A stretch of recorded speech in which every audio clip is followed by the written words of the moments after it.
Hey guys, आज मैं आई हूँ नई रेसिपी के साथ। तो यहाँ पर मैं उपमा बना रही हूँ। आप उपमा कैसे बनाते हैं कमेंट में ज़रूर बताएं। सारी चीज़ों को मैंने घी में रोस्ट करके लिया है, इससे मस्त सोंधा सोंधा खुशबू आता है।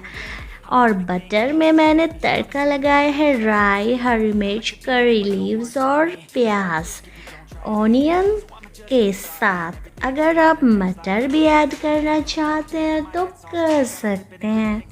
जितनी आप सूजी ले रहे हैं उससे डबल पानी लेना होगा, तभी आपका खिला खिला उपमा बनकर तैयार होगा। स्वाद के हिसाब से आप इसमें नमक ऐड कर सकते हैं। तो मैंने तो आज का नाश्ता रेडी कर लिया है और इसे एंजॉय कर रही हूँ। आप सूजी का उपमा कैसे बनाते हैं कमेंट में बताइए।